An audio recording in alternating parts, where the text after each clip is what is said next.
Good afternoon. I'm early today. Today I wanted to talk to you about something that came up in one of my client meetings today. And I was asked a question about friendship and the integrity of friendships. And I'm going to read a few questions here from this list.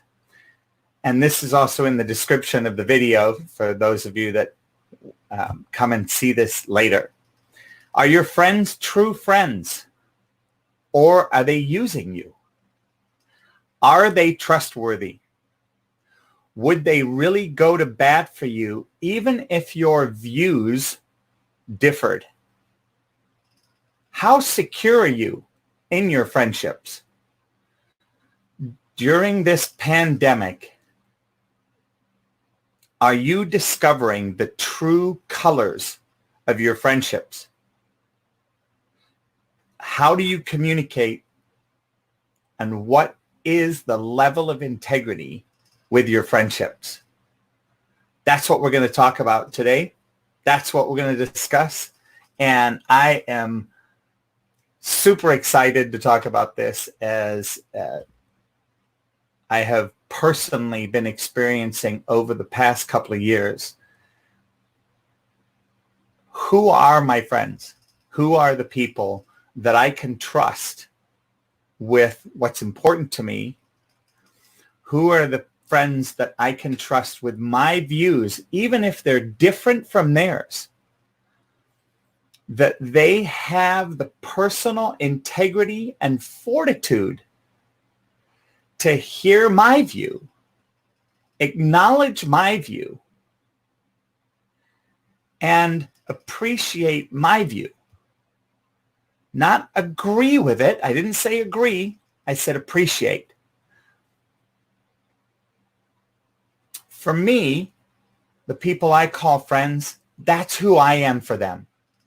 If they have a view, I step into their world. Those of you that are following my videos, I did the communication series, which has 5 steps. 1, listening. 2, being present. 3, speaking. 4, body language. And 5, being in another person's world. Well, number 5 is the important one. Number 5 for me, if you are in their world, your friend's world, you can see their views from their life experiences, from their family, from their upbringing. All of that makes them who they are. And as somebody that I became friends with, I appreciate and acknowledge that. In fact, I appreciate and acknowledge their difference, so much so that I can say, I love that difference. Why?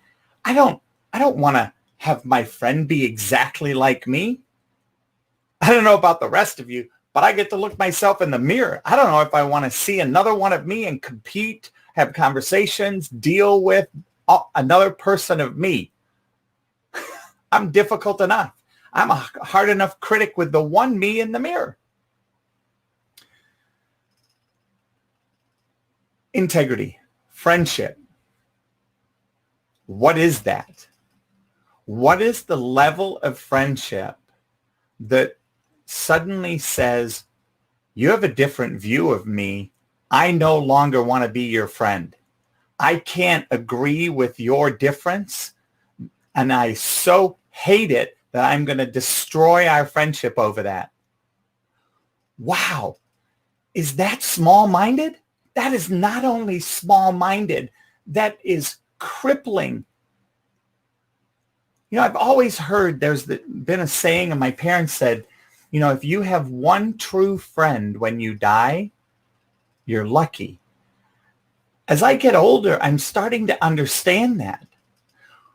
And I'm also at work on creating a level of integrity with the friends that I have, such that they can appreciate me and my point of view as much as I can appreciate them and their point of view. And even love me for that difference, like I love them. Both male, female, race, nationality, location, all of the above. And why is that? For me, integrity looks like creating an empowering conversation for possibility with anybody's opinion. Now, are there outside moral structures that I'm not interested in seeing? If somebody's a murderer, that, yes. Of course, there's the moral and ethical boundary that each of us may put on that friendship. And if we know what somebody's dealing with, if we know what they're going through and they make an action that has no integrity, yes, there's a choice at that time. May I not like that person during that time? Yes, that is accurate. Can I still look them in the face and say, I love you? I sure can. Why? Because they're a human being. They're someone that's going through life with the best that they can with the tools that they've been given and the choices they make. Therefore, each and every single person to me has their own journey. And if they choose to honor me with their friendship, how could I not honor them back? Some people may look and say, well, John Doe, you're wealthy. I can't be your friend because you have a way of living, you have political beliefs, you have all of these things and privileges. I cannot be friends to that. My question to you, those of you that are watching and listening, I want to start a discourse inside the comment section today. Because for me, why couldn't you be friends with that person? What about if you loved the differences? You loved the experiences so that you could learn. You could live vicariously through who they are. Now, is there a serial killer that I'm interested in suddenly creating a friendship with out on the street that I suddenly find out? Not really. Not because I'm not interested in why they tick. There's just enough out there for me not to spend the time with that person. It's not about integrity. It's not about that I don't like them as a human being or don't love them as a human being. I'm making a conscious choice in that moment. Now, some of you are saying, okay, well, Les, for instance, my client, well, that person made a conscious choice not to follow me. Really? For that little petty reason that your political views differed? Your views about COVID-19 differed? Your particular experiences around this pandemic differed? You're going to throw away a 10-year relationship for that? That's absurd. In fact, it epitomizes how you view friendships in your life.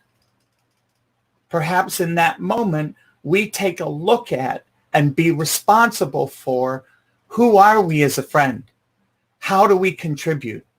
What is the level of which we are willing to step up to the game of friendship and have integrity in that friendship? How many of you that are listening to this wait for your friends to call you? Well, I don't want to be the one that makes the phone call. You know what? Forget about it. Pick up the phone and say hello. Send a text message. Stop trying to play this one-upmanship. It's not worth it. Life is too short. If you have a friend that makes a mistake and ends up in jail, you know what? That doesn't mean you have to cut off the friendship. They're still a human being. They made a mistake. They got in trouble. They're taking responsibility. Why? Because they're going to jail for it. How can you support them in restoring their own personal life integrity? Some of my closest friends today went to jail. several times. And now they are followers of faith, the Bible. They have turned their lives upside down, inside out, and created miraculous recoveries.